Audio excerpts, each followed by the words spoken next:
Fire safety certificate યા ફાયરના જે અગ્નિ નિવારણ જીવન સુરક્ષાના ઉપાયોનું પાલન નથી કરતા, ઉલ્લંઘન કરે છે તેમને અમે નોટિસ આપી પૂર્તતા કરવા સૂચનાઓ આપીએ છીએ. છતાં ઉલ્લંઘન કરતા હોય તો અમને વીજ જોડાણ કાપી અમે એમને હોટલ કે રેસ્ટોરન્ટ બંધ કરાવતા હોય. વડોદરામાં ટોટલ 41 હાઈરાઇઝ અને 69 જેટલા લો રાઇઝ હોટેલોમાં ફાયર સેફ્ટી સર્ટિફિકેટ ઇસ્યુ કરેલું છે. દરેક હોટલોમાં ફાયર સેફ્ટી કરતાં લાઈફ સેફ્ટીને વધારે ધ્યાનમાં લઈને એમના ઇમરજન્સી એક્ઝિટ એન્ટ્રી રસ્તાઓને ક્લિયર ચોખ્ખા હોવા જોઈએ અને ખુલ્લા હોવા જોઈએ.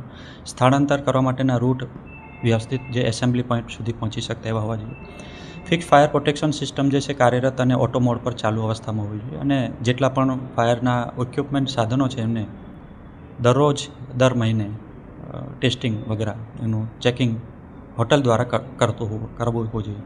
વડોદરા ફાયર ઇમરજન્સી સર્વિસ દ્વારા દરેક અલગ અલગ ઓક્યુપેન્સીમાં ચેકિંગ મોકડ્રીલ ચાલુ છે, જેમાં અત્યારે 678 જેટલું અમે ચેકિંગ હાથ ધર્યું છે, જેમાં અલગ અલગ પ્રકારની ઓક્યુપેન્સી સ્કૂલ, શાળા, કોલેજો, હોસ્પિટલો અને રેસિડેન્શિયલ હાઈરાઇઝ બિલ્ડિંગ અને મિક્સ ઓક્યુપેન્સી બિલ્ડિંગોમાં મારું દ્વારા ચેકિંગ મોકડ્રીલ તાલીમ કરવામાં આવ્યું છે.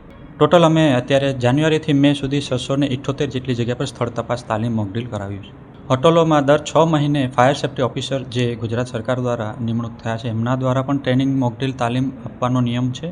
અને વડોદરા ફાયર ઇમરજન્સી સર્વિસ દ્વારા પણ ત્યાં અમે ચેકિંગ કરાવી મોકડ્રીલ તાલીમ કરાવતા હોય. અત્યાર સુધી 678 જેટલા અમે ઇન્સ્પેક્શન સ્થળ તપાસ કર્યા છે જાન્યુઆરીથી તે મે મહિના સુધી, અને એ દરમિયાન નોટિસો આપવામાં આવી અને સૂચનાઓની પૂર્તતા એમણે કરી છે, એટલે આપણે એમને કાર્યરત રાખ્યા છે. વડોદરા અગ્નિશમન તાત્કાલિક સેવાઓ દ્વારા સમયે સ્થળ તપાસ ચેકિંગ કરતા હોઈએ છીએ, અને જે આવી હોટલો, રેસ્ટોરન્ટ છે યા ઓક્યુપેન્સીઓ છે ત્યાં અમે જો નિયમોનું ઉલ્લંઘન થતું હોય તો અમે નોટિસો આપી એમને પૂર્તતા કરતા સૂચનાઓ આપીએ છીએ.